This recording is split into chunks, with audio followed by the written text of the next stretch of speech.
Hello, welcome to the Sound Wars Collection video series. I'm Michael Coleman. This week, I'm excited to have supervising sound editor and sound designer Richard King and re-recording mixer Gary Rizzo, who recently collaborated with director Christopher Nolan on his latest science fiction action thriller film, Tenet. Tenet was released in September of 2019 and was the first major Hollywood release since the coronavirus pandemic started. It's now available on 4K Ultra HD, Blu-ray, DVD, and digital services, and if you haven't seen the film, you should definitely check it out, as today's discussion is going to cover many of the key plot points and exciting sound moments in the film. So first off, thank you guys so much for being here. I'd love to find out, when did you first get alerted that this was going to be Chris's next film? Well, I was alerted when I read it in the trades, which is usually how I find out about these things. He likes to keep his projects under wraps until he's ready to go, and so I found out about it like that, and then was able to meet with him a few times when he was in pre-production here in LA on the Warner's lot, and have a few chats about, after I'd read the script, what the kind of what his thoughts were as related to sound, and how this notion of inversion of reverse entropy would how that would be related to sound. And we basically just batted around some ideas, and which were just first impression sort of ideas. And then he went off to shoot, and he was gone. He was out of the country for most of that year, and got back to California in later in the year, September or October, to do some shooting. And by that time I was beginning to get some recording done, and just from my notes that I had made when I was reading the script, what kind of sounds I thought I would need. So starting to get some recording done, starting to kind of get into it. But I was still on another show until the end of October. So started Tenet at the beginning of November, and we finished it when, Gary? Last June, middle of June. That's true. Yeah, I read about it in the trades as well, and typically at that point, Richard and I start texting each other. Did you see this? Sending the article across, and I rarely get to read the script ahead of time. Richard sometimes does. So when I hear if he's got some inside information, again, I go to Richard, like, what do you know? And of course, he's held under NDAs and all that. But I don't typically see it until we start at the first temp, which is after Richard's been working on it for a number of weeks.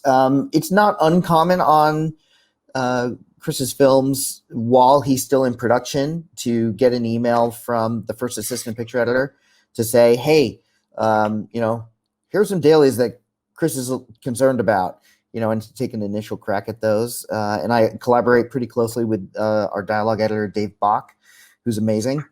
And we start to do some preliminary cleanup, but I don't have any picture to reference. I don't have anything. It's all, only, right off of Willie Burton's recorder on this one. And so I don't really see the film or know much about it until we get to that first temp. That's incredible. Did it ever come up to you that I love this line in the film, which is don't try to understand it, feel it, which is a great kind of way to get into this film, which what are some of the things that Christopher does or doesn't do when it comes to giving you guys direction, if impressions of direction, or just overall things that he might have been thinking about for a long time? I usually get a few comments beforehand, but the way we've always worked is I just start and begin on a scene that's important, or that the first scene I receive. And Chris has a look, and if there's feedback he wants to give me, he does. And so we kind of work like that. It's sort of like a audio-visual spotting session, where I'm running things by him, running ideas by him, and he guides the process.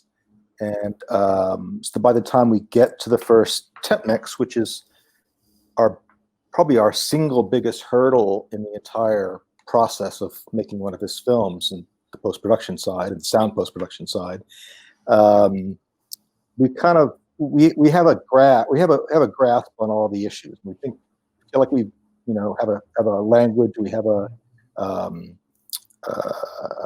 language for this film, and because we've done this back and forth. By the time we get to the temp for 2 or 3 months,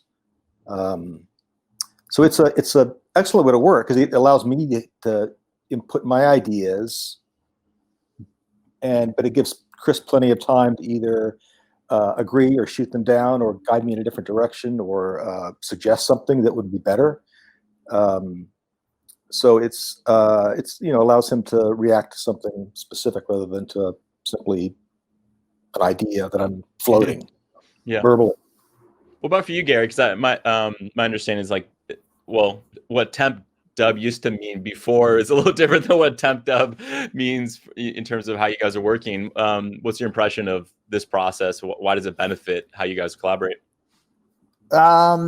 Yeah, Chris's first temp mix is different than most other first temps for most other movies in that, first of all, I think he likes having the mixers come in cold, not having seen it at all, because I think he likes to see the initial reaction to it. It's kind of not that we're the first preview audience, but he gets to see immediately, like, even though we do have a lot of information that we're managing in front of us, he likes to see what our gut reaction is and, kind of proceed with that in mind. You certainly know, you get the idea of triage, what has to be addressed right away, and you get on it. And that first temp really winds up being the foundation for our entire final mix, and we are working progressively. Every mix that we do is based on the previous mix. We are not starting over at any point. Those days are long behind us.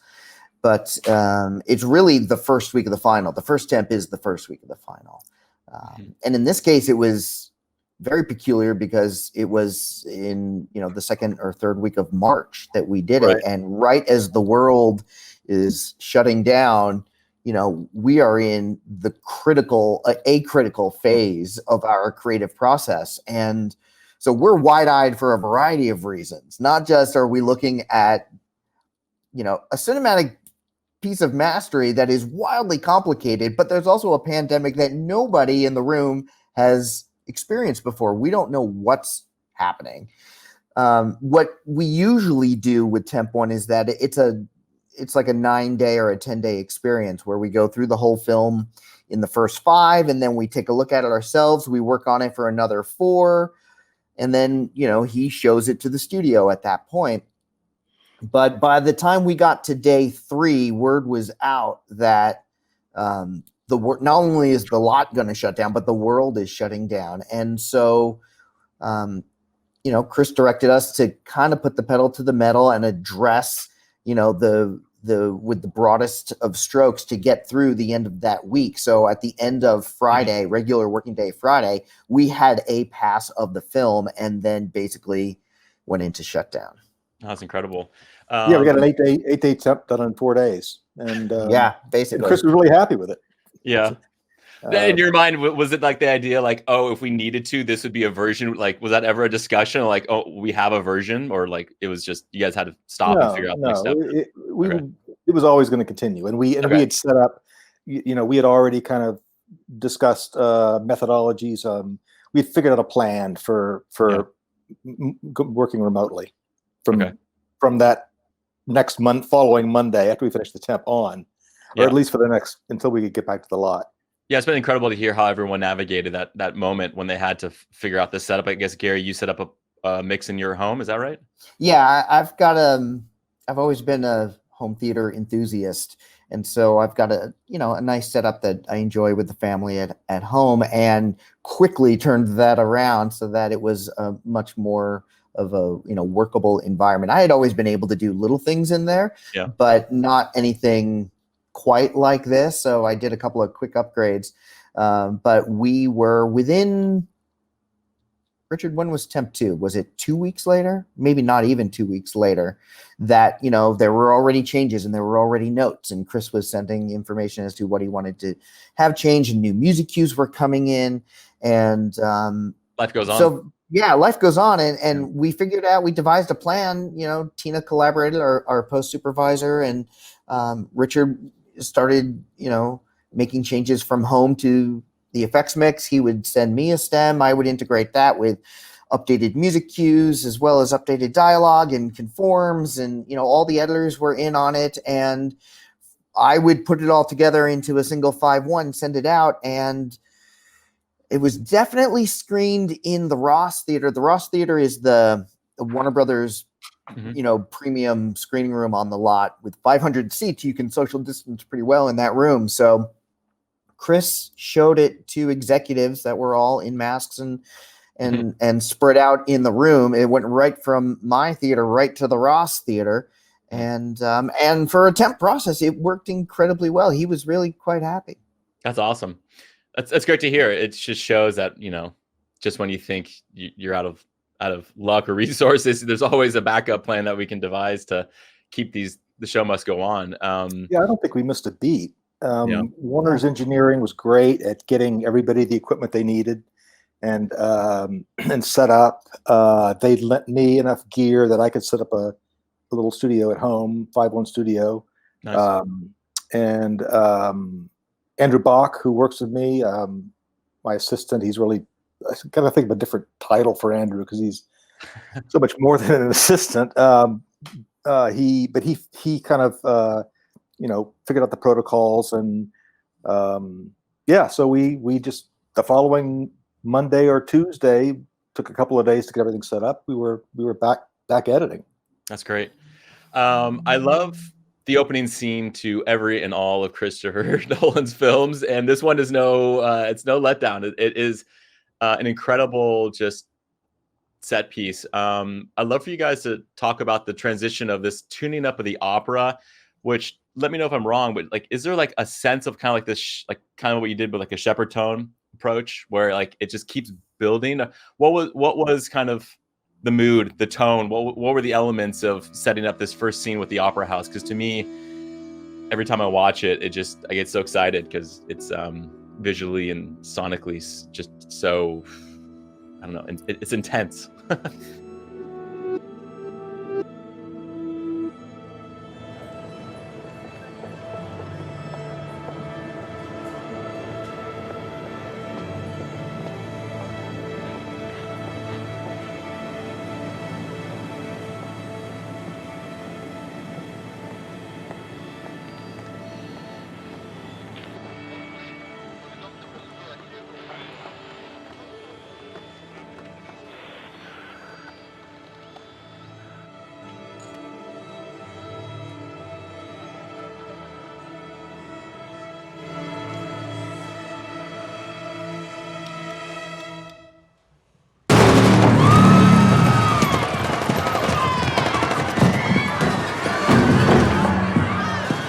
And it's a great metaphor for the beginning of a film. Warming up. Everyone's getting ready, and Gary, you might have been better familiar with this than I do, but it was production. There's a production track of orchestra tuning which they shot when they were there, and then Ludwig did a kind of a preamble to that and embellished it and kind of rounded it out. And those are the two elements, really, I think, right, Gary? Production. Yeah, that's really it. And as we progressed into it, Ludwig's had some magical, I think there's a deep synth that's buried underneath there that just brought something unique to it. So it's mostly Ludwig stuff. I really hope, Michael, that you're able to get Ludwig to contribute to this if you can. He really has brought something special and something unique to the Chris Nolan mixes and the soundtracks that are going out with these movies. He really brought it. But by God, there's one thing that Chris Nolan likes: it's authenticity. That conductor tapping his baton on that stand, that's production. That is the sync recording of that baton tap. That is definitely something Chris likes, is authenticity. I sent him 20 baton taps. Nope. And he didn't like any of them. And the one in production had noise behind it and everything, but Gary he cleaned it up and made it beautiful, and Um, yeah, and it's a perfect sound. It's a perfect sound.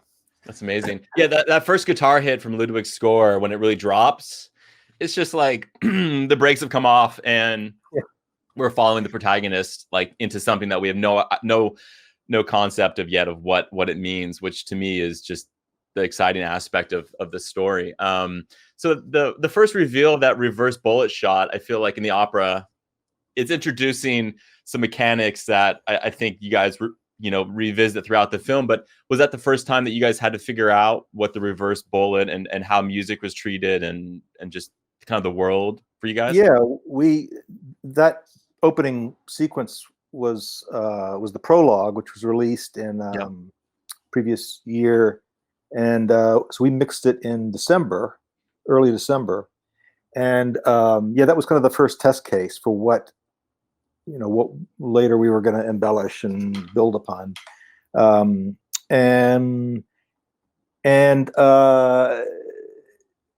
we went through a lot of iterations of that and a lot of elements and tried different things, and there was a whole wide range of different approaches that we experimented with, and then I think finally settled upon the sort of best and simplest one that simply tells the story of where the bullet is at any given moment, whether it's in the gun or it's ricocheting or it's going through the guy, the SWAT vest. So yeah, that took quite a bit of time to get that right, because we really wanted to kind of nail something down and create something that we knew that we would be close to later, so that ultimately when the feature was released with that sequence in it, we wouldn't have deviated too much, And I think we did. It all evolved a bit, that whole concept of reverse entropy, and especially as related to guns.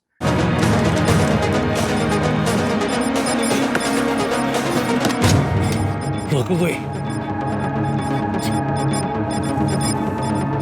We don't have to kill these people.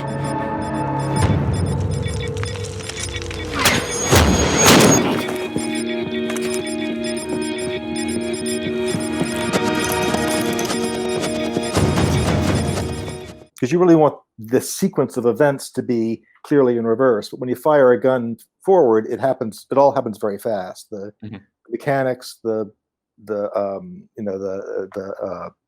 bullet going off, bullet exiting the barrel.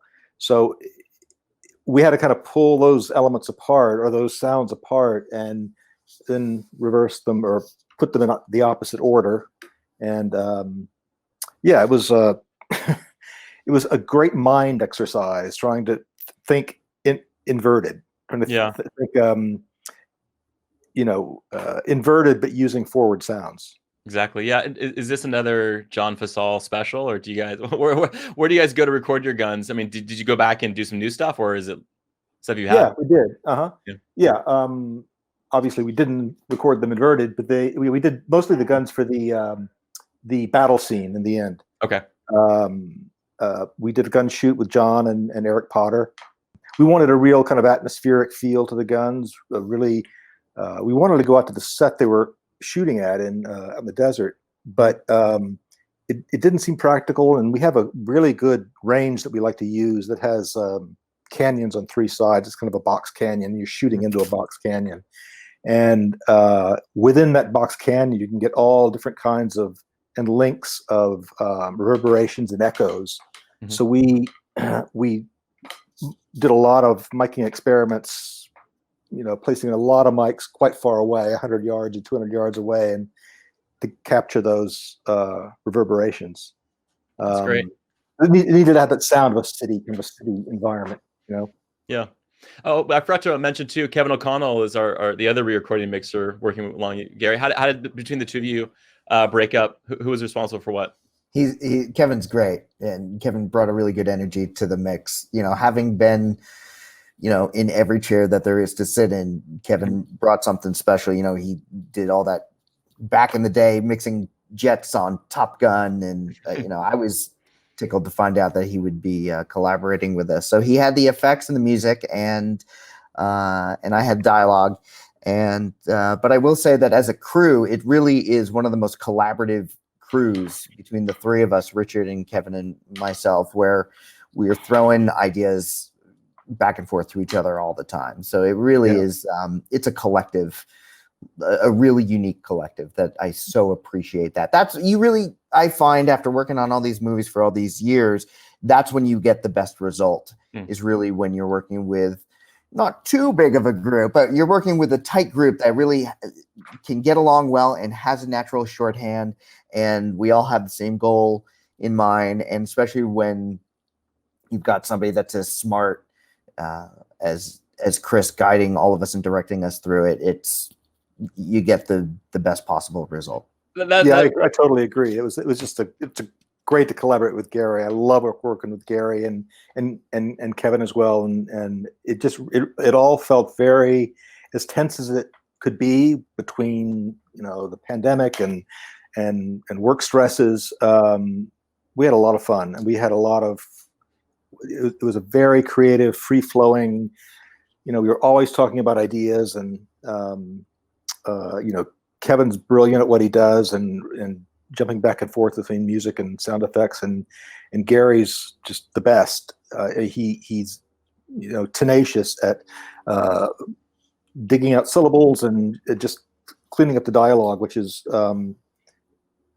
given the IMAX cameras and and all the the masks. exterior locations. Let's not forget the masks.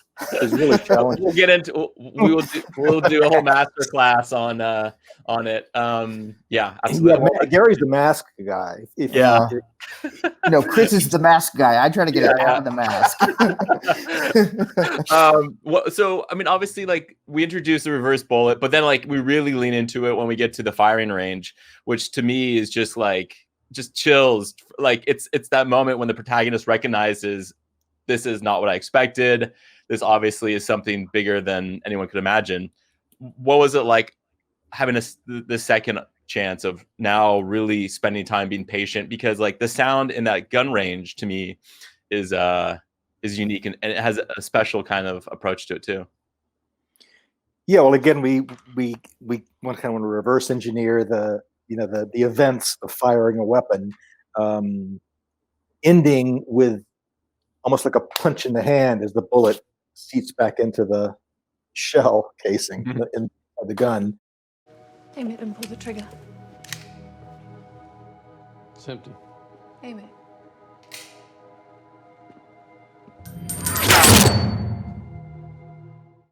So it was about doing some reverse stuff. I think the ricochet, there was some reverse kind of high end element that represented the bullet popping out of the wall. But we worked it until it felt right, and that's another example of not overthinking it, just working and working and working until that feels right. That feels like I'd imagine that would feel. As much as you can imagine it.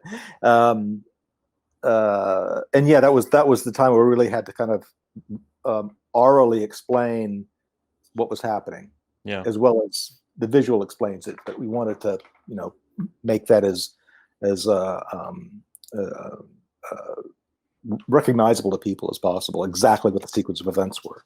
Yeah, so recognizable, but at the same time having its own uniqueness. Where, I distinctly remember the mechanics of that gun, the actual workings of that gun, where you couldn't have it. The mechanics sound like it was going backwards. You wanted that to feel like it was actually functioning on your dimension, that it was actually moving forward. But the event of the bullet coming in backwards into a catch, that just watching that process come together was pretty special. Right, because the gun's not inverted. The bullet was inverted. Right. So we were kind of, combining two ideas there into one little meal. But what an opportunity, that Richard was presented with, to have basically the entire foundation of the movie summed up in one simple what you think is a simple sound effect that winds up being one of the most complicated sound effects that you can do, something you're also familiar with as a gunshot at the movies, that actually you have to sell the idea of reverse entropy with that sound effect. Like, round of applause for Richard on that. When we get further along into let me say this: the second viewing for me was really exciting because I wasn't focusing as much on story. I was just listening to the soundtrack. And something I noticed is when you guys are in the spotting stages, how was it to work with Ludwig this time? What was maybe different? What is spotting like on Tenet? I've never worked with Ludwig before, so we kind of worked with him like we've always worked with Hans on Chris's films, in that we don't really communicate a lot. He does his thing and we do our thing, and Chris doesn't want anybody to hold back. When I'm working on the film, when I'm pre-dubbing the sound effects, I don't play the music. I just play the sound effects. I pretend like that's going to be the movie. So because I want that effects feel, I want that sound field to live fully and three-dimensionally and be able to stand on its own. We embellish it and change it and rethink things, through the course of the mix, of course. But when I go to the first day of the first temp dub, I want to present that as a three-dimensional world that can stand alone by itself without music.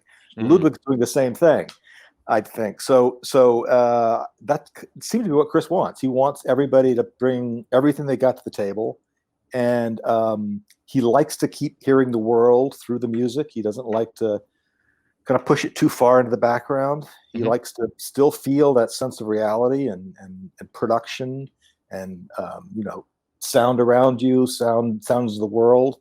And Ludwig, his material was awesome. It was just so powerful, but also so could also be very transparent in a funny way. I mean, there are it's not thick, if you know what I mean. It's his work he did on Tenet was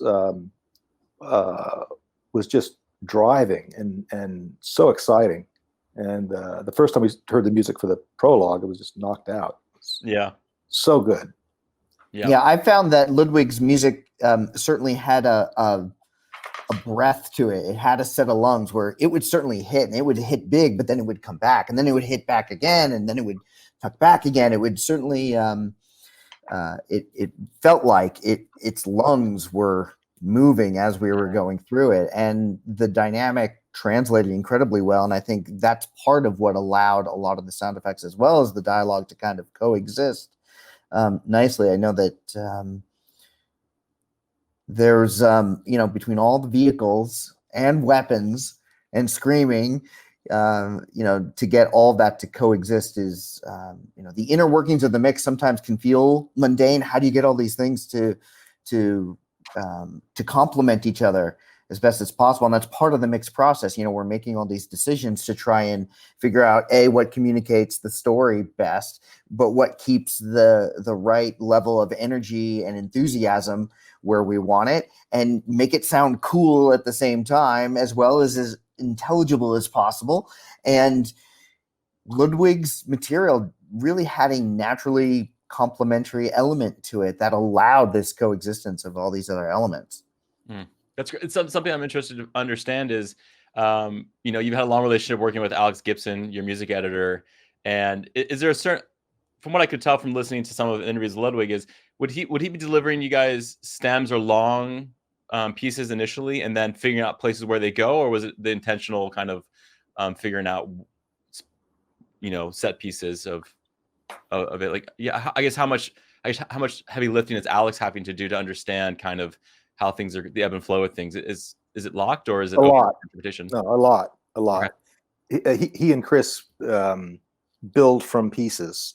Ludwig is turning over stems, but he's also turning over individual tracks that Chris and Alex then layer and kind of build to Chris's liking. But no, Alex is all over it. He's Perfect. So we get out. I think there's big moment after big moment, but I feel like the bigger of the moments is the 747 scene, which to me is once again, it just shows, I guess, how you guys are very articulate with, intentional and articulate with what you're choosing to kind of present to the audience sonically. Well, we've got this fairly long sequence with a 747 at full throttle, so we really needed to figure out ways to change perspective so we weren't in that intense sound field the whole time, and we could hear other things. Like when he turns the jet towards the hangar with the building, Chris wanted this like a skid or like a sense of tires, rubbing on asphalt. So there are lots of little details like that. Gary got some group in there just after the crash itself. There needed to be details other than the jet engine. So it was really about first of all selling the jet is at full throttle by the time they leave it, they escape.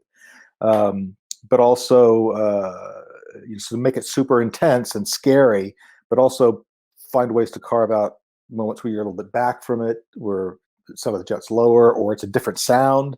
When we're under the jet, it's kind of a deeper, boomier, scary sound because it's this enormous plane above you, rolling pretty fast with nobody in the cockpit.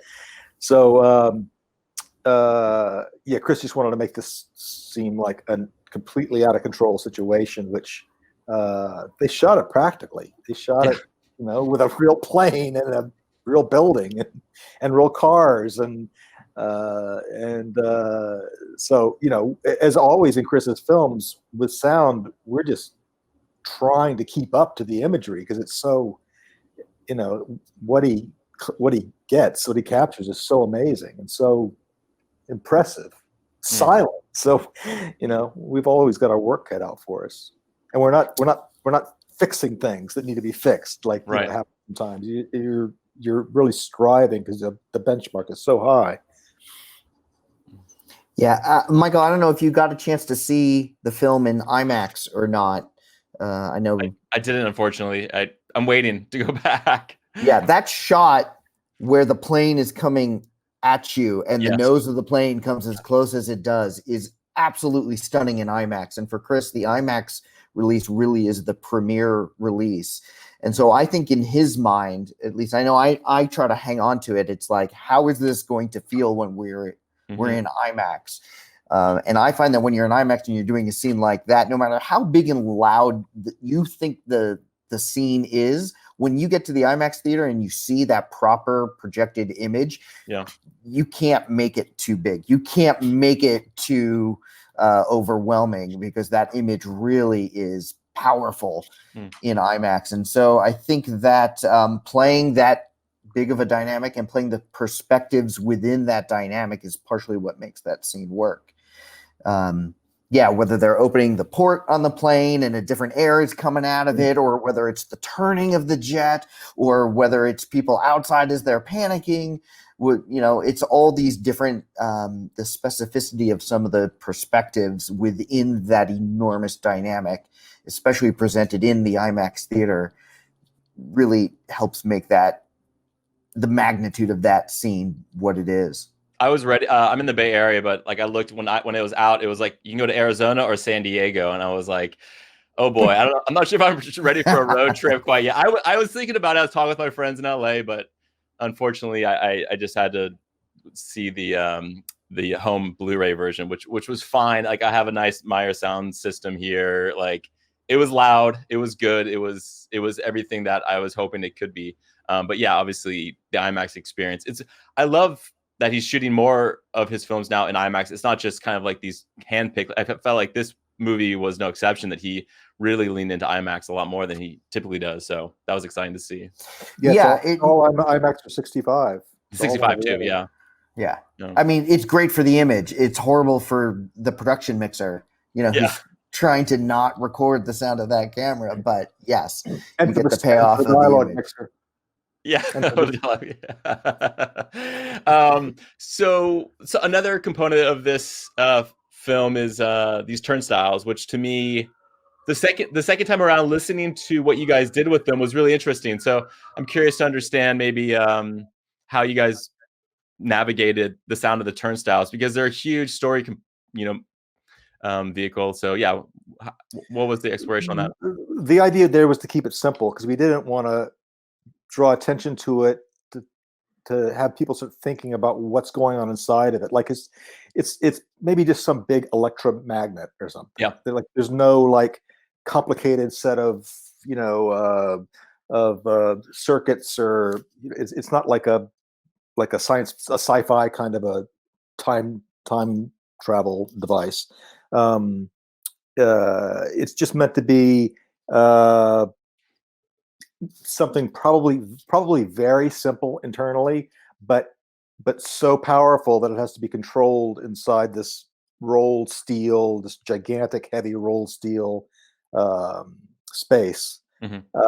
So the idea was to keep it simple, to make it sound massive, but to really like try to get into the the particulars of what's really going on inside of it. Yeah.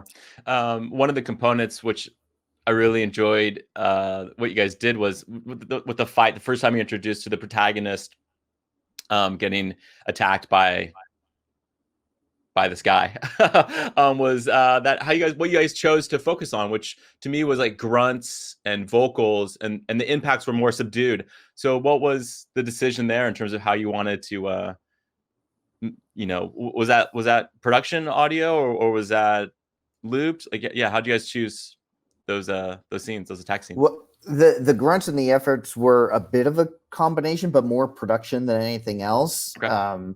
We certainly didn't want them to get in the way of the intensity of the scene. I think they certainly add to the intensity of the scene.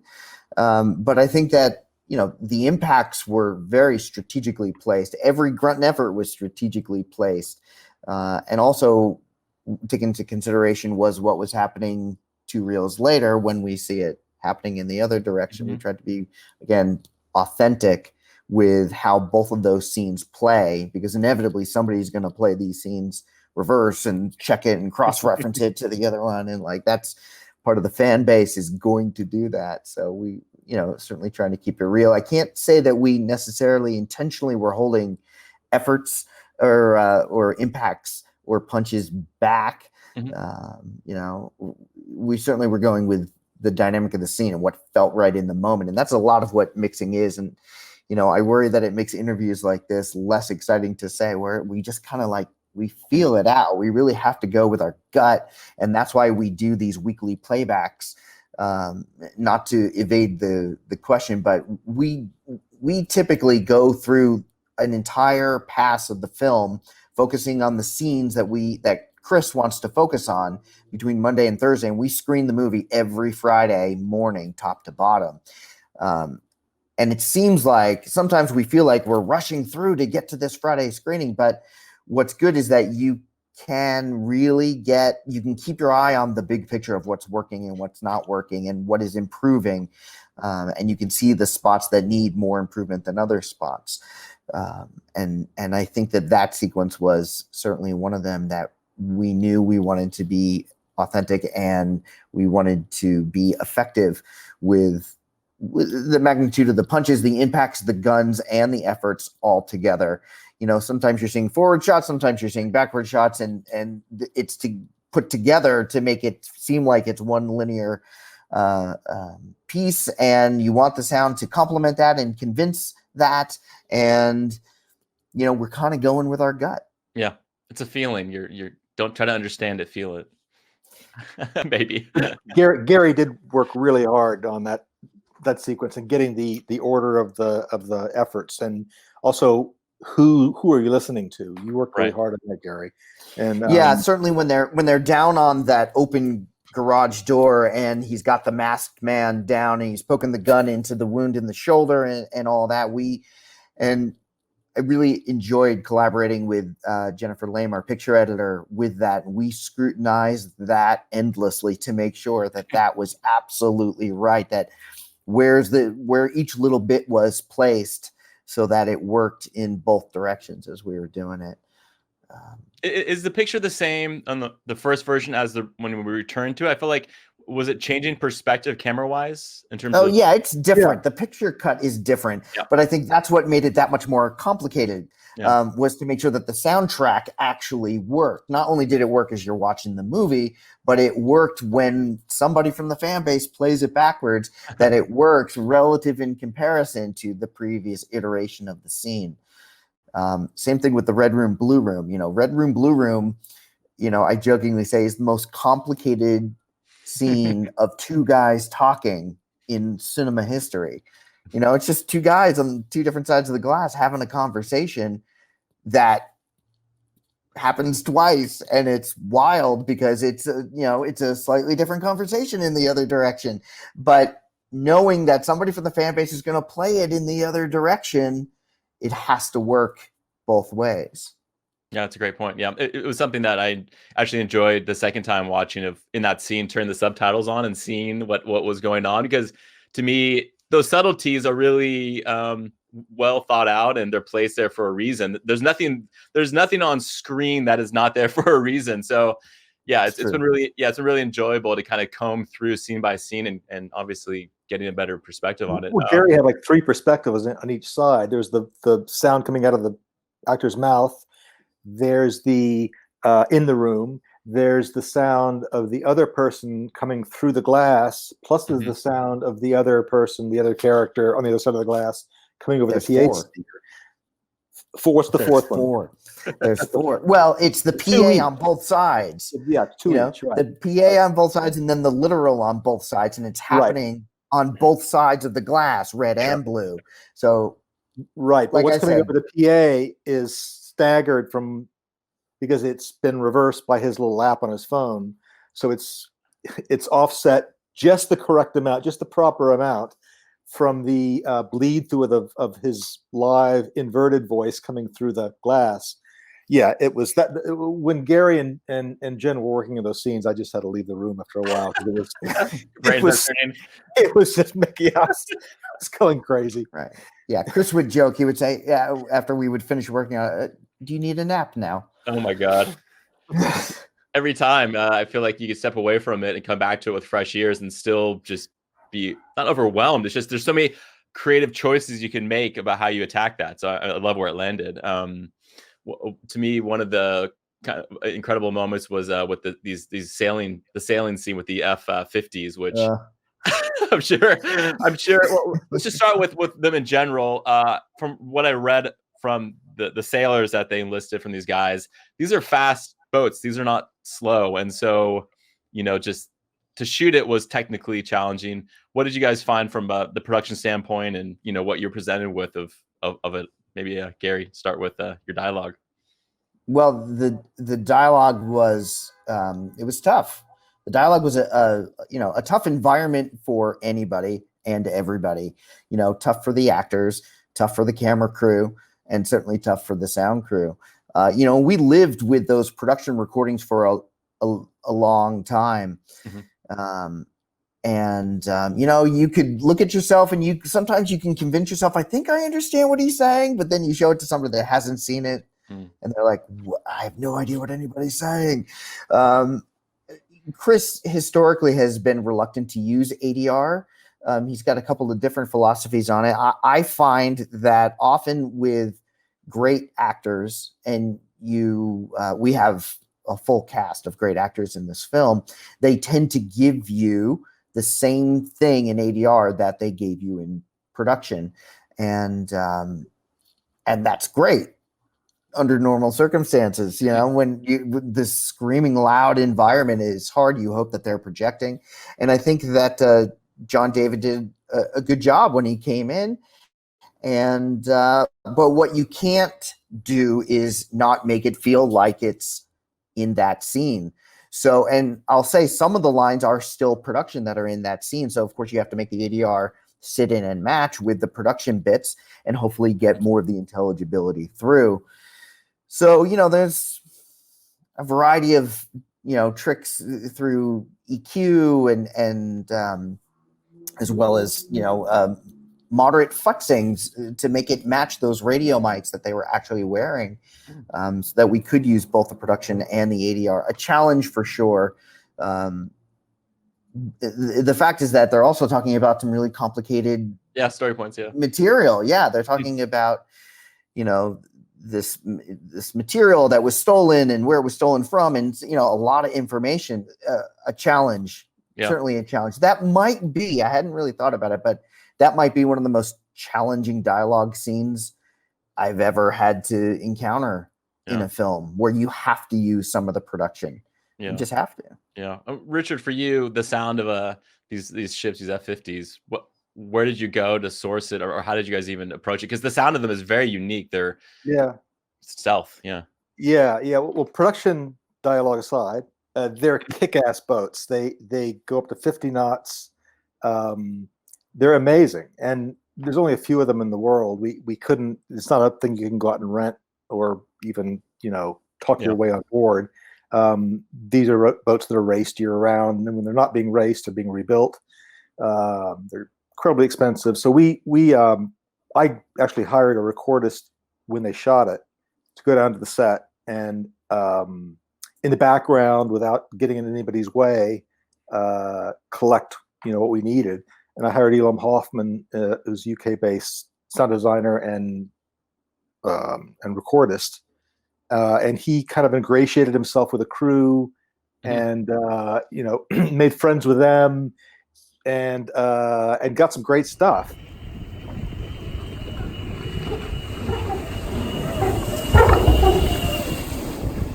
He mic'd the boat. He mic'd one of the picture boats up, and so there's mics, our mics, like he had 12 or 15 mics scattered around the boat. All taped in with same color tape as the deck, so you couldn't see it. And that recorder and those mics stayed on the boat all day, and just got whatever they were doing. And it's mostly this high pitch whistle, which is the cavitation of the foils underneath the rudders, because they're going so fast, and they vibrate and create that pitch, which radiates up into the rig and upwards. So there's that really loud whistle, which is a sound that Chris loved, and we is odd, so we wanted to use it somehow. That's a big part of it. Plus we added later on a lot of water element splashes and the wake and the hull hitting a swell, or the one of the foils lifting out of the water, just to add a lot of detail we recorded on other boats, because on the F-50s you can't hear anything but that whistle. It's overwhelming. But I was really keen to be out there. I wish I could have made it back to be part of that recording process, because those are remarkable boats. I saw them race in San Francisco Bay at the last America's Cup, and I think that was a slightly larger version of the same boat. But that was a really fun sequence for me, not so much for Gary, but I had a great time, and I love boats and love sailing, so it was kind of my dream, and the fact that they did it quite, they presented the way the boat sailed very realistically. There's no nonsense of, and they did it practically. Amazing, they did it practically. So it was a remarkable sequence, I think, and I think a lot of people probably have never seen these kind of boats before, and they look super weird, and they're going at these impossible speeds, and they're flying out of the water. And I thought it was brilliant that Chris, happened to put or decided to use these boats, because they are so rare and such a hybrid thing. That's great. You mentioned the editor, Jennifer Lame, which obviously, in the past you've totally spaced. Lee Smith has been the previous editor in the past, but when we get to this highway chase scene, to me, cutting action, the pacing of action, just the amount of lifting that picture does when it comes to action scenes, to me, is is really essential to kind of getting the audience in that driver's seat. In this case, the camera puts you in a perspective which I thought was really unique. It's low to the ground. It's very close. So when you were presented with this highway chase scene, what do you guys like to do and not do, or what were kind of some of the rules just for the first version of it when we were going forward?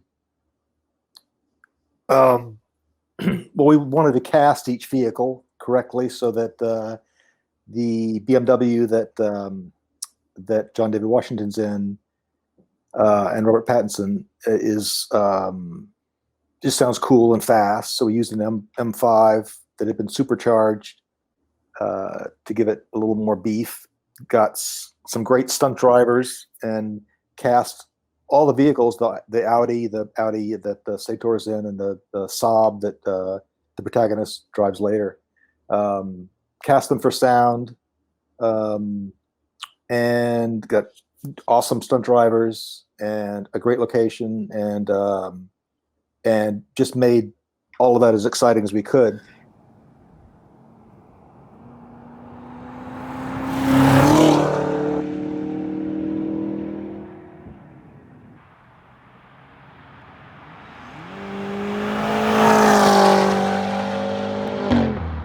And made a big differentiation between, your perspective, whether you're in the car at street level. Eric Potter recorded a lot of like highway details, like going over the little bumps in the road and changing lanes, swerving off the road, just getting little details that would sell those lower perspectives. Tire going over a manhole cover. And then, we did a whole skid pack while we were doing our recording sessions with one of the cars. Did tons of skids, and then we're able to manipulate those as needed. But yeah, it's a lot of it's about finding the right vehicle to record and finding the right driver to drive it. And we lucked out on both counts there. Yeah, for you, Gary, do you find that these action scenes, like, once again, you only have production, or that you're only going to be able to use production? I feel like the dialogue moments in these chase scenes, like even with Sator in the car across the way, like he's non-verbally kind of communicating stuff, but there's it's very interesting to see how you guys manage what you say or don't say, and but how much production do you end up using, and how much do you find that you have to go back and it's all that whole scene is production. I'm trying to think back. I don't believe there's any ADR in that sequence. Everything is a production recording. Not all of them are synchronous production recordings, but they're all from the production. The first thing I think that I have my ear on, and certainly Kevin and I are talking about all the time on this one, is but I don't know. I think that he and I both kind of know what the Audi is going to be and what the BMW is going to be. Really, the wild card is going to be the music. What has Ludwig done? What's been brought here? What's changed from the last version? So we try to put our ear on that first to kind of analyze, what that component is actually bringing into the equation. And it's the first time that any of us really have kind of heard that, at least at the first pass of it, that we get the music. So we kind of analyze that and figure out that dynamic. And we certainly know how much work has been put into those sound effects that Richard is bringing to the table. And we try to make the calls of when to bob and when to weave, and we're always trying to hang on to those details. Richard was talking about the details earlier of the bumps on the road or going off to the shoulder, or any kind of detail that kind of helps peek out to keep it alive and keep it interesting, as well as clearing the way for whenever we've got some narrative coming through the dialogue. What I want to make sure that we're communicating, it's not that any one of us, Richard or Kevin or myself, are thinking about just one department. We don't have tunnel vision like that. It really is a full-on crew where I know Richard is responding when he hears the music. And he'll make a contribution to the mix, and we integrate that that contribution into it. Or if I'm hearing something that is happening, whether it's even in the backgrounds or whether it's in the Foley or something that may be hindering something that's happening in the dialogue, like it's all, back to part of the collective sound crew. We certainly don't have a whole library of ADR that we're working with. And I think all of us know that too. And we kind of know that the challenges of the production track are going to be there. And I think Chris kind of operates with the philosophy of he'd rather accept the production that may not be the cleanest, perfect recording, but is an authentic recording of what that actor did in that moment, even if it's just a reaction. Sometimes those are the most valuable moments that you can't recreate on the ADR stage. And that's part of what makes the movie as visceral and real as it is, are decisions like that. Yeah, I'm curious. Now we've gotten to the point of the red room, blue room.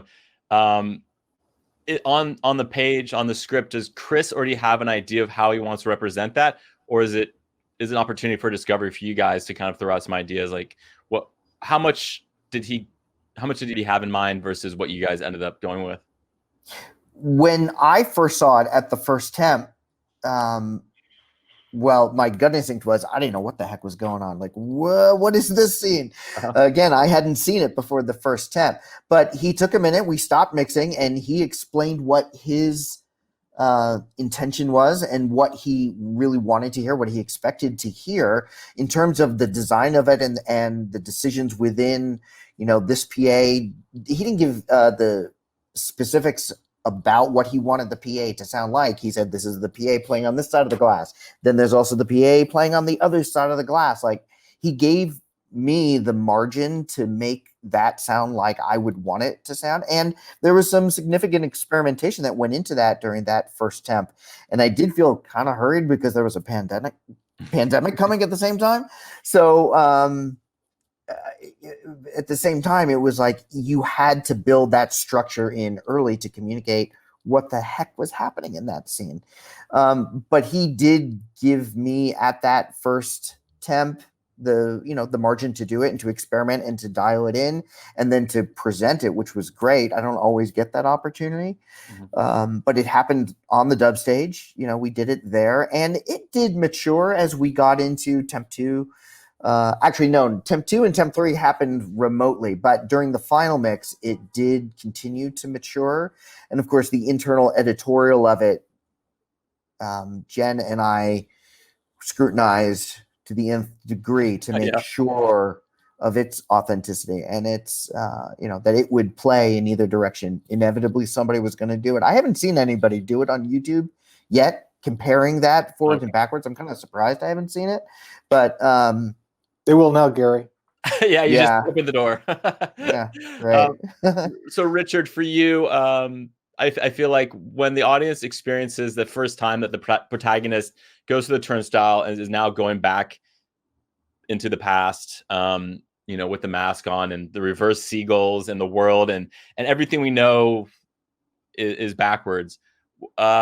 What was the discovery for you? I don't know many films that allow so much creative play in this way, that it's just like we've set up the rules, but yet we don't really know what is right or wrong. Like, everything is upside down. So yeah, what were you excited about when you were presented, obviously, with this first real scene of now we're in a different world? Well, everything had to feel different to him in some way. We worked a lot on wind, for instance, to make it feel more like a sucking sound than a buffeting, hitting sound.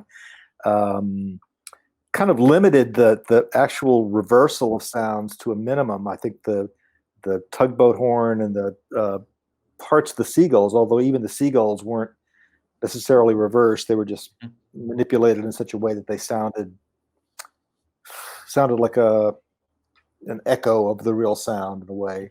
So it was really a discovery of how can we sell this idea without simply reversing a whole bunch of sounds and making everything sound backwards to him.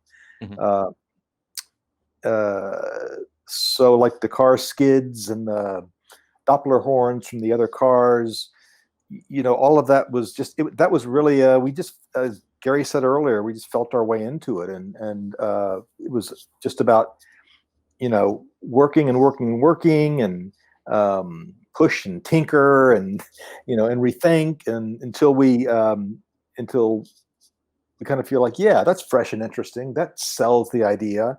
It's sort of like catching lightning in a bottle. Once you've got it, you treasure it. You don't mess with it anymore.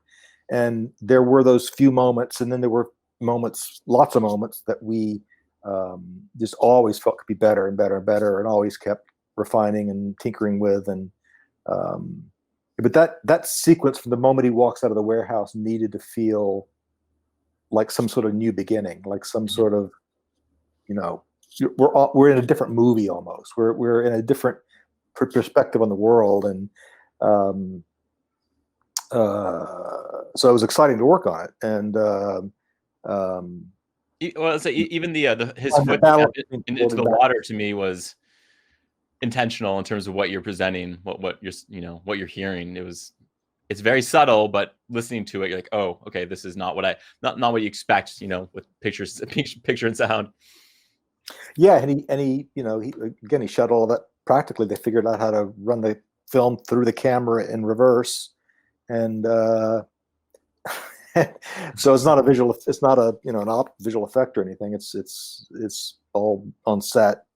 So the actors had to move backwards and convincingly, and we ended up doing all the Foley forward, just occasionally doing some little tweak or add a sweetener to explain a movement that wouldn't make sense, that wouldn't make sense in reverse, right.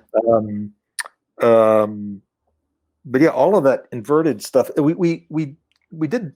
I mean, I learned a lot about physics as it relates to time. I really kind of looked into it because I was curious. What I was kind of unsure of the actual definition of entropy, for one thing. So I went down that rabbit hole of what all that means, and the arrow of time, and the fact that there's really not much difference. But I mean, there's not any particular explanation for time except our experience of it.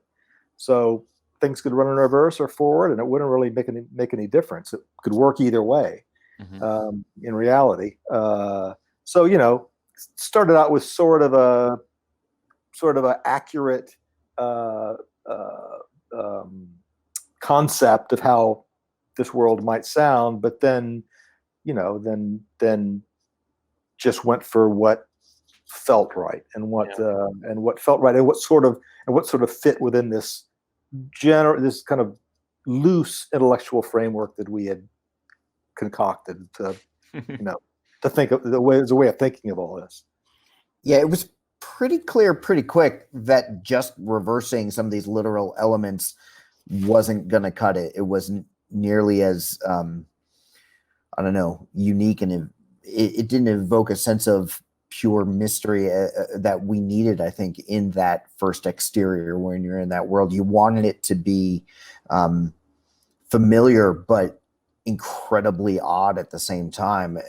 Those birds, I really remember working on the birds, and to get the vocalizations of those gulls to be not backwards but feel familiar but completely different to the gull that you had ever heard before, but to understand the reverse time element. And I think it was actually the combination also of what Ludwig was contributing, where it wasn't an actual backwards element of music that he was doing. It was just this, right. It was this low mid throb that just kind of felt like it was breathing backwards. Like the music really has a magical set of lungs to it as a standalone element that I really think helped supported that as ambient, as a supporting element of the backgrounds, that I think when you did come up with when we experimented to come up with just the right elements of the backwards wind, or the quote unquote backwards wind that Richard said it, that sucking sound more than more than a standard wind, or that just to get those right magical combinations to make it feel super strange, but still kind of familiar. I don't know. It was definitely one of the most unique film mixes to participate in. Really. Yeah. The scene of going back now to the 747, we have, as an audience member, you have more knowledge. You think you understand once again some of the story points, but yet we're always surprised. For you guys, when you got to that moment in the film, once again, I think we talked about the fight scene, but what was different this time in the reverse world? Because like once again, it's like the sirens are going on, the jet engine with the explosion is being reintroduced again. How did you reapproach the scene now coming back to it? Well, obviously the sequence of events is in reverse order, but everything is different. Everything is we're sort of at a different point in the scene. We don't quite see that exact section of the scene in the forward iteration of it. That scene ends with the jet crashes, and then the kind of the immediate aftermath. So we're seeing a slightly later part of that sequence in the second iteration. So yeah, emergency personnel have arrived. Everything in that case, a lot of that stuff was literally backwards. The radio and playing in the fire truck, voices. There's shit flying off the plane as it's disintegrating, and they're dodging it.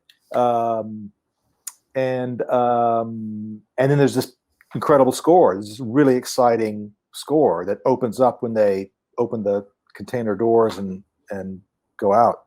So yeah, that was a real weave to give the music its important moment and do its thing, but also to create a sense of scale and space. And there's a lot going on here, and it's just the aftermath of a really big, terrifying incident. That's also one of those scenes where on all the Chris Nolan films, we're mixing in 5.1. We're not mixing in Atmos. We're not even mixing in 7.1. But that particular scene is one of the most sonically immersive scenes that we have in the movie. It's one of those, they bust out of that container and they're wheeling, the gurney on the tarmac, and they're going through the firefighters are running by, the trucks are pulling in, there's fire everywhere. And it really is uniquely one of the more immersive scenes that's in the film as you're kind of getting back into the airport building itself. And so I know we're leaning into more of the immersive elements of surround sound in that. Chris is historically a big fan of using the screen channels more than anything else. And that includes the 0.1 of the sub. As most everybody knows, he's a big fan of that big sound coming right off the screen. That's where the movie plays. That's really where the fundamentals of the mix are going to play. But that's what I like about the second iteration of the airport scene, is that it kind of has a different character to the mix as we get off the tarmac and we get back in. And then when you recognize the fact, once you get inside and you see the masked man fight happening in the opposite direction, it's a whole different flavor that you haven't tasted in this movie before. So like two different flavors happening really in two adjacent scenes that I think brings a whole new step up in the storytelling process. The extension too of the story with showing Neil seeing this new version of the protagonist from the past, if that's all right. The future. I'm gonna give up on trying to say it right. It's the current. It only happens once, really. You just experience it twice. But it only happens once. We made charts, and Gary made a brilliant oh man, Rosetta Stone, and Andrew in our department made one too, just so we could in our heads. It's actually very hard to think in reverse. Yeah, I found it very difficult. I found it very difficult to make that leap. Does Chris have a map? Yeah. Does he have a roadmap he ever shows you? Is like, this is when I was writing this film? No, he doesn't give that to you? Oh my God. I mean, I'm pretty sure he's got one. Yeah. I'm pretty sure he's got one, but it's not something that's distributed amongst the Okay. people. No. I love that. He'll answer questions. I mean, it's all up here, so he'll answer. He'll say, "What? Why does that happen there, not there?" And he'll. And he'll tell you. Yeah, he'll tell you. He will tell you. He will tell you. Okay. Oh yeah. He's not about keeping information from us. He's just not going to show you the blueprints to the building that he's built. He wants to see if you can figure it out. He wants to see if you can climb it. That's what he wants to know. He's not going to show you where all the footholds are, though, to climb it. Yeah. I will say that, like most movies, when we get to the printmaster of most movies, like we're kind of done watching this movie. We've seen it so many times, but this movie uniquely was a movie we kept the crew, even as we're print mastering and delivering all the international deliverables, like. We're still talking about it. We're still trying to figure out, but if this character is here, there, how is this happening at the same time? How does he get from point A to point B? Hence all the charts and that we were all drawing as we're working on it. I'm still texting people. I've got friends that have seen it multiple times, actually went to the theater, bought out theaters multiple times. Amazing. And every time they walk out of the theater, they start texting me like, now, wait a minute. How did it... There's nothing quite like after a Christopher Nolan film of just trying to process, like close your eyes and process what you just experienced. And that to me, why like watching it the second time. And I went online, I read as much as I could to try to understand. There's a Sator Square, there's palindromes, there's like all these other elements that are part of this world. And they all have their fingerprint at some point, and there's a reason why it's there. I was just, to me, for someone who's working on the film for you guys, I'd imagine like you want to have some certainty that your understanding of the film or his intent is in fact what was intended. So that's funny to hear that he kind of keeps you somewhere in between. I mean, yeah, enough. Yeah, it's not about keeping it secret. It's just it's just I think the story is inherently complex. I mean, it's I don't know that if he sat down and explained the whole film to us, it would make any more sense, frankly. Yeah. It's just that difficulty of thinking backwards thing that is, we're just not built for that. I mean, you guys have had a few films to grapple with time and space, but yet, fundamentally as humans, it's not like this. Not like this. Not like this. So when you were presented with this final combat scene, this final moment with the 10-minute countdown, the 10-minute count up, what to you was still going to be challenging? Because I love that we're intersecting forward and backwards at the same time. Visually, you have two different worlds. So how did you delineate what was the thing that you presented to the audience sonically when you have forward and backwards at the same time?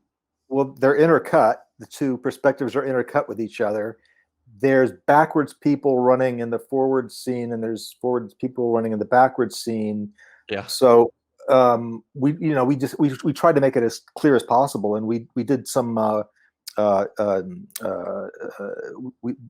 Joseph Fraley, who worked with me, made some really cool reverse kind of Riccos that didn't sound reversed. They just sounded odd and wonky and weird, and so we tried to hit cuts with sounds that were clearly more reversed, and Ludwig did a great, really cool thing with the music, and kind of did a. It's almost like it almost feels like time stands still on the inverted scenes. There's a definite musical shift at those cuts, because important to Chris to make it clear who we were with, which team we were with. Yeah, so that was the biggest challenge of that scene. I mean, in addition to just the vastness of it and the number of people involved and the amount of gunfire, and it needed to sound like there were probably more people there fighting than what we actually see. There are more helicopters probably than we actually see. And we did a lot of production recording out while they were shooting. I sent John Fasol and Eric Potter out to the desert where they shot that scene to get the Chinooks, which they hired 4 Chinooks to be involved, to fly in the Russian helicopter, and people running, and they got as much wild sound as they could in and around the shoot.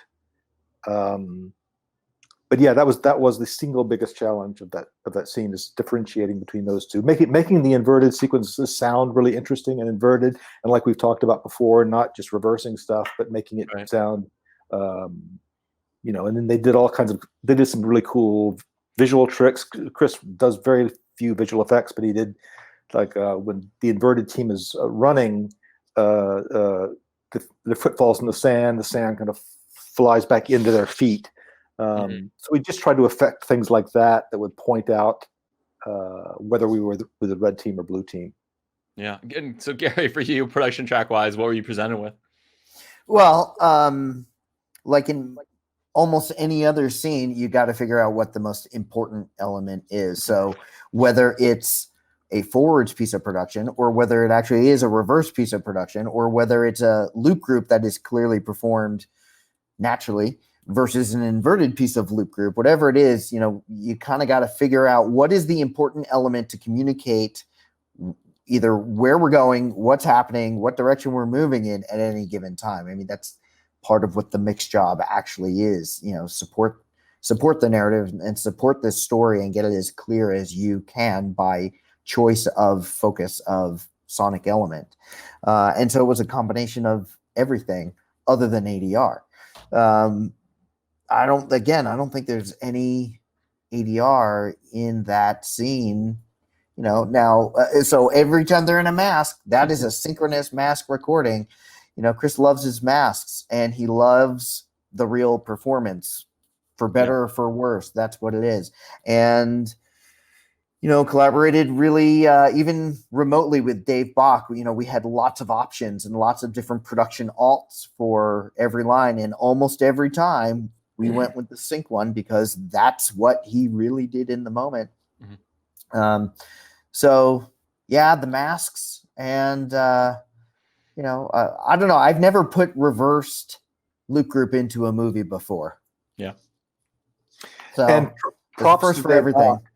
Props to Dave Bach, who did some awesome group recording before COVID. We got all the group and the Foley done before COVID, coincidentally, happily, and he recorded it all outside, and it just sat right in there, right, Gary? Just perfect vibe, perfect feel. You didn't hear what anybody was saying really, but it was just activity and perfect, perfect like acoustic to it. Yeah, he records in like a 6-track format where he's got obviously close mics, but then he's got a variety of different distant mics for loop group. And that's the beautiful thing about being on the Warner's lot, is that there's lots of different exteriors, and hopefully you can book some time where there isn't a production crew working. And he got some great exterior, naturally worldized loop group tracks, which was a total treat. We often have to spend mix time to make loop group sound naturally exterior, and we just didn't really have to do that. A lot of it just worked. It was just finding the right combination of the mics that he had recorded that were cut into a given sequence. Eric Sauter recorded all that stuff on the lot with Dave. Great. I think it's something, Richard, that you've time and time again gone back to when it comes to like the Foley of Interstellar, of doing it in the hull of a ship, or going into a sound stage. I think you've obviously understood what the benefit is of worldizing this material.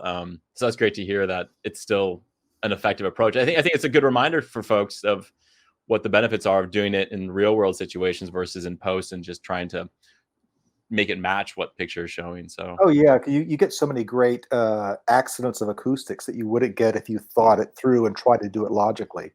We did a lot of worldizing of because we were experimenting with explosions, inverted explosions, and sounds like that, and so we ended up worldizing a lot of that stuff. A lot of the fight sounds in the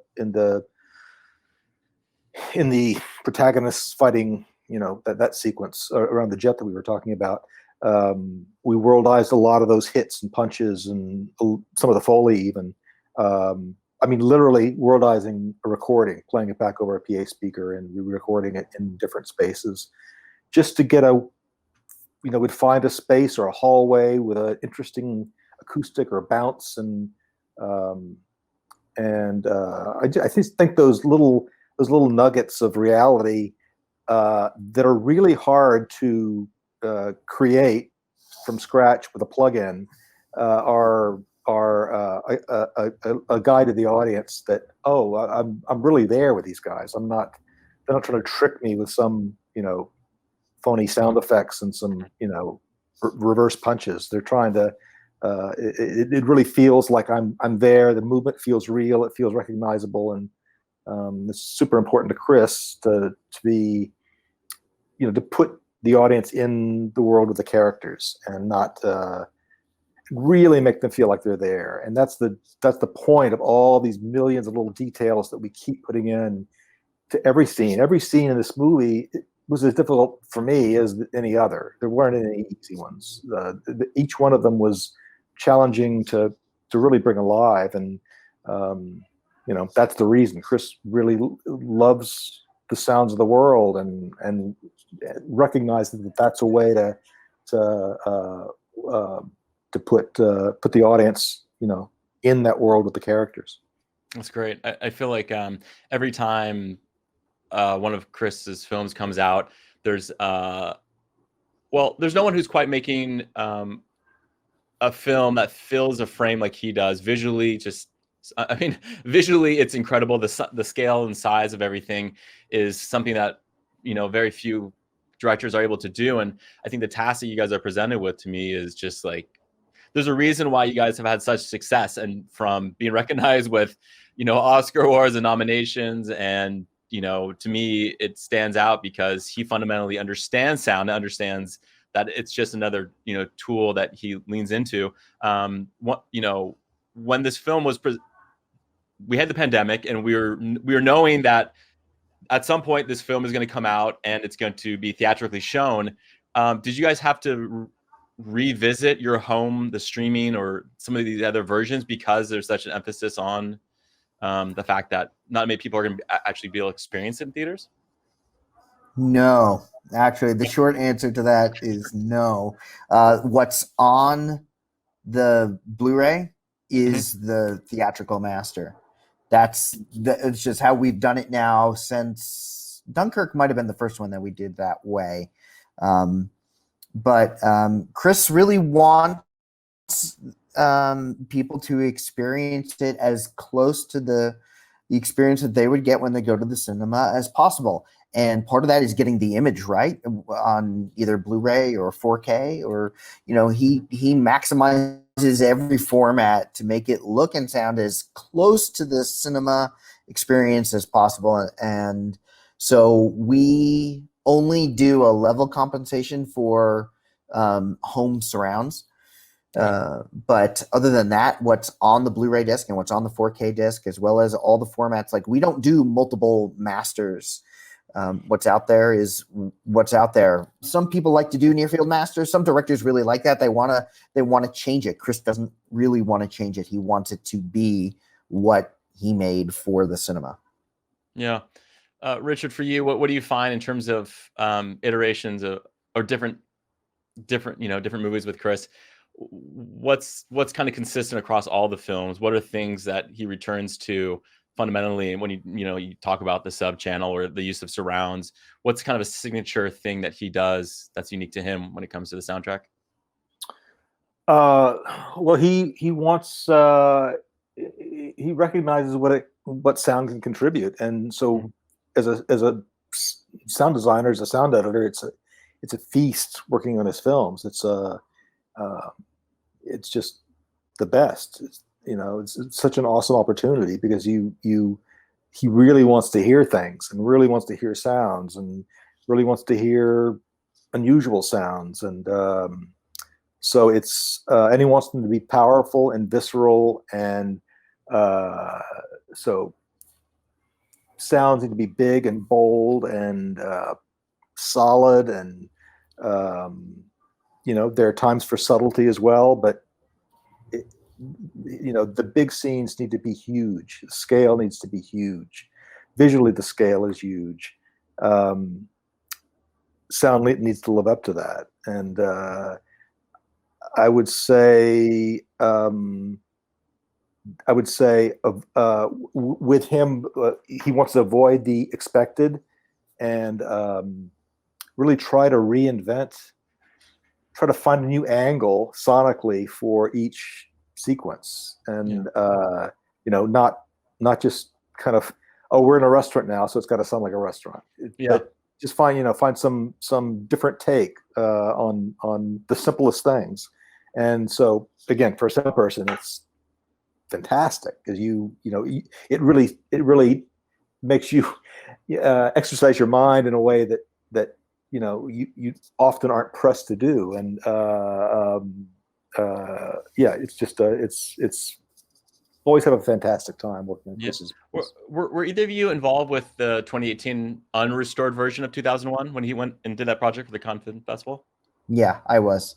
Okay, because something that was interesting going back and recognizing kind of some of the steps that have kind of, I think, or some of the things that he's said and shown, which is, I think when he went back and did this unrestored version, he said it was bold and experimental, which is one way of saying it was different for the time and really stood out to him even now that it was this very unexpected soundtrack. But what was your take of, when he went back and worked on 2001 and how that relates to his approach to understand of being experimental? Because I think experimental is not a word that people use often when it comes to the soundtrack.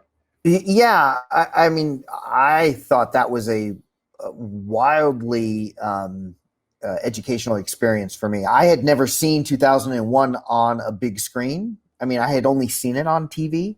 But they found an original, they found the original 6-track mags for the 70 millimeter masters that Kubrick had done. And the idea in, the unrestored version of it, or presenting the film as it was originally presented in 1960, was it 1968, 1969 that film came out? I mean, that was the whole goal, and sound, of course, had to fall in line with that. But of course, when you hang a piece of mag from 1968, it doesn't sound the same as when it played off of the mag player in 1968, because the physical medium has aged, and this one did not age particularly well. So we wanted to simply restore it back to its original form. And so we did that. There was a little bit of noise reduction done and a little bit of EQ done in the strict effort of getting it back to its original form in 68. But then we indeed played it back and took notes on it to make sure that it was really how Stanley wanted it, comparing it to notes that had been found from back in the day. And what I remember thinking after that playback with Chris on the dub stage of that mastered version, the cleaned up mastered version of 2001, is how similar it struck me the sensibilities and the choices were of that original mix compared to Chris's mix choices. I hadn't seen that many Kubrick films in a movie theater over, the stretch of time, but when that radio frequency kicks in 2001, that the monolith is projecting, it's that high frequency, that high pitch and high frequency, how it increases over its duration, what that duration actually is before it cuts out and goes quiet. Like, it struck me that that's a choice that Chris would have made in one of his contemporary films. I was kind of astonished by it, because in its proper reproduction of that mix, it is wildly loud. That is a very big and a very bold mix played back correctly. And it's very Nolan-esque, or dare I say, Nolan is very Kubrick-esque in that. And so, in 1968, to be able to have the gumption to play an element that big, that shocking for that long of a time, like a very bold choice, and great to look back on historically. And I can see some of the parallels in the choices that Chris is making even now. And some of the choices now are even considered provocative. That movie is too loud. That movie is too, the weight of it is almost too much. It's almost overwhelming. It may not be the first time that it's been done, and it's been done by some masters. It's been interesting to kind of be just a bystander and see how the public reacts, how the community reacts. It's also interesting to then just get it from the horse's mouth when Chris comes out. One of the things that really was striking was when he was talking about Interstellar, he said it was a very, very radical mix. I was a little shocked to realize how conservative people are when it comes to sound, because you can make a film that looks like anything. You can shoot it on an iPhone. No one's going to complain. But if you mix the sound a certain way, or if you use certain sub frequencies, people get up in arms. So I think, you know, a lot of times I would think that people would want to, not ask for permission, but there's a norm that is expected. And if you break that norm, you're breaking the rules, and you should, you're a bad filmmaker. And that to me is like fundamentally the wrong way of looking at this. So I'm curious. I mean, look at theater, painting, music, I don't think people look at the film sound in the same way, and it is incredible how conservative people are as regards to that. They'll cut slack to to any other art form, any other medium, but somehow film is I guess sort of like comfort food or something. It's a familiar thing, and people want it to be a certain way, and when it's not that certain way, it throws them. I go into a theater and sit down, and I'm thinking, floor me, take me somewhere I've never been before, and that's what Chris does, and so it's again, that's why it's so exciting and fun and challenging, and to work with him, because it's you're pushing boundaries. Yeah, that's the kind of filmmaker I would want to work for. Somebody that's willing to try things and put things out that haven't been done or aren't widely done. Do something really different. All this kind of echoes of Stravinsky, The Rite of Spring, when that first performed, like, people rioted. This is impossible. This is the worst thing ever. It's like, yeah, guess what? It's 2021 and we still kind of talk about it, Right.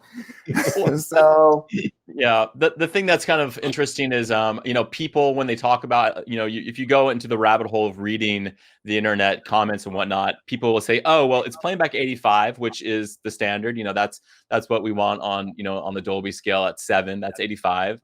But why, people still will come out and say, well, we need to turn it down. This is not okay.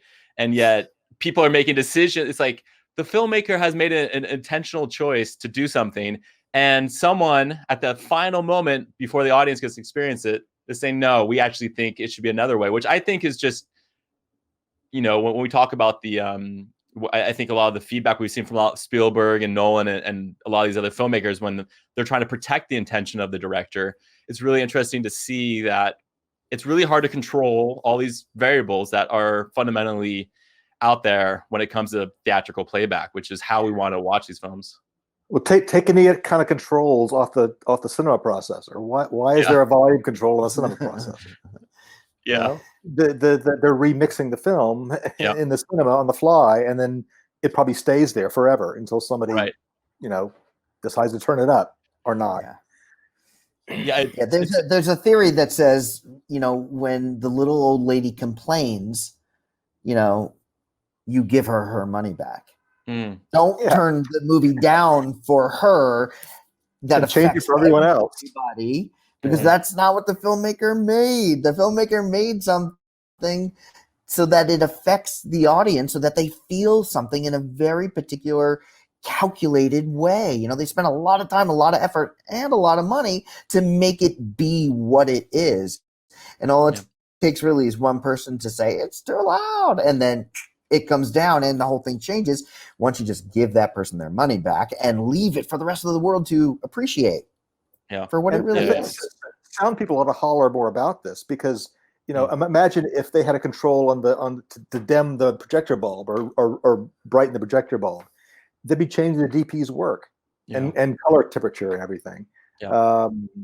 This is the same thing. It's exactly the same thing. There's nothing better when I see an image posted online when someone's taken a photo of a sign that's been put up at a theater, and it says, this is how it's intended, like, please like what I forget what the verbiage is, but it's silly that someone that as an audience member you have to be pre-warned that what you're about to experience is what the director intended, which I mean that is exciting to me. There's someone out there who is looking at it fundamentally differently and wants to present that. And Christopher Nolan is not a small director. He makes films that a lot of people see, and his films are commercially very successful. So I feel it's just an interesting time and place for you guys and the industry as a whole. And I completely, agree with what you're saying. It's too bad that sound is the one that's being scrutinized as the thing that we still as an audience member can control and change. And all this being said, we don't try to make it too loud. We are very careful about, if it hurts our ears, we turn it down. Right.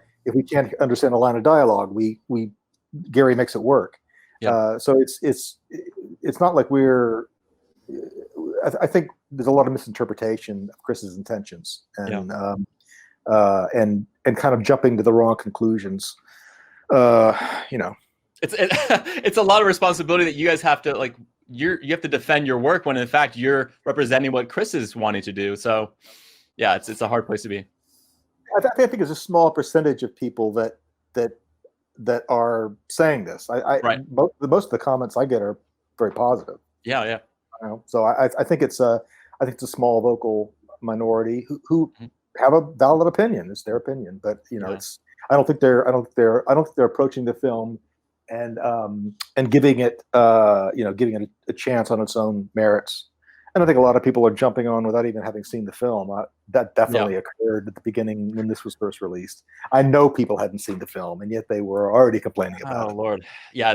I went into this with no previous knowledge of it, no trailer, no nothing, and I watched it these 2 times, and I was just enamored by what was accomplished. I can understand if someone saw it in a theater and maybe a theater, it's always a discussion. Maybe the theater speaker's not calibrated. Maybe it's an old system. Maybe it's turned down. Like, we don't know, but yet it's unfair to come out and just say, this is wrong. It needs to be fixed. How dare you? Because it's fundamentally just, it's not how it should work when it comes to, a filmmaker's decisions and choices. Because I think he knows what he's doing by this point. I don't think we need to question whether he's conscious or not. Yeah. Anyway, case in point. Gosh, before we wrap up here, anything else anyone from your crew that you want to acknowledge? There's a handful of folks that worked on this. So, and obviously Kevin O'Connell is one of them. So yeah, who else? Well, it was awesome to work with Jennifer Lame.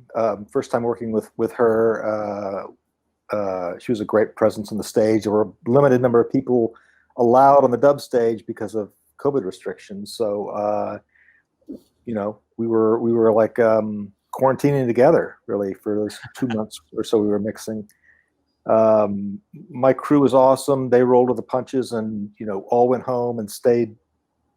They were all working remotely through the mix. Just Andrew Bach was working with me at Warner Brothers. But awesome effects crew, awesome dialogue crew, Foley crew. Everybody was great. Working with Kevin was awesome. I've worked with Kevin before, and it's always a lot of fun. He's brings a great energy and great ideas, and always striving, like all of us.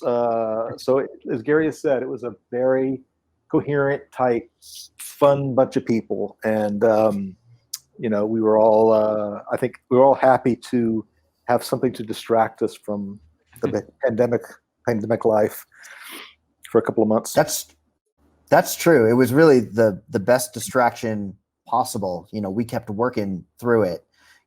God bless Chris and Emma for, encouraging us to go through. At the same time, they were very considerate for everything that was going on in the world and offered all kinds of accommodations and considerations for those that either didn't want to participate or wanted to participate in limited ways or what have you. We all were made to feel really comfortable to make those choices for ourselves. So I really want to show some props to Emma as well as Chris, as well as our post supervisor, Tina Anderson, for that. And I have to show super appreciation for our mix tech, Unsung Song, who is wildly smart, quick individual, supportive. and a key crew member as well. I gotta concur with that. Got to concur with that. All of that. Chris and Emma were great about, I want everybody. They wanted everyone to feel comfortable there, and if anyone didn't, we figured out a way for them to work remotely. And Unsun is. Forgot to mention Unsun. She was there, she had to be in a separate room, but it was a room that opened out onto the dub stage, so she could, I could just look at her and communicate, or Chris could, or anybody on the stage. And she's focused. She's right there. She spots problems as they occur, and is already on it before somebody mentions it. And the engineering staff at Warner Brothers who came in, and Tony Pilkington and Kevin Collier, Roy Murphy, and Kevin Collier, they kept the wheels on the bus, and it felt like a regular mix. It didn't feel like we were in any kind of weird, unusual circumstance, except that there was nobody else in the lot. But as far as our daily working routine, it was everyone involved just kept full speed ahead. That's awesome. I'd like to reiterate the privilege that it was to sit next to Kevin O'Connell for all those weeks. Where I come from, he's a legend in our business, and we worked for years with Greg Landecker, and God bless him, he's happily retired.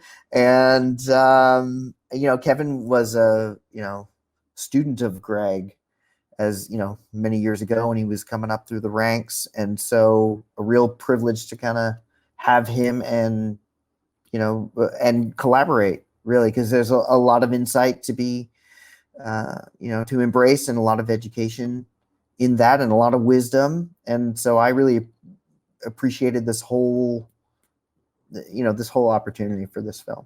Yeah, Kevin brings a wealth of knowledge and experience, and I think Chris appreciated that, and we all appreciated that, having Kevin on board.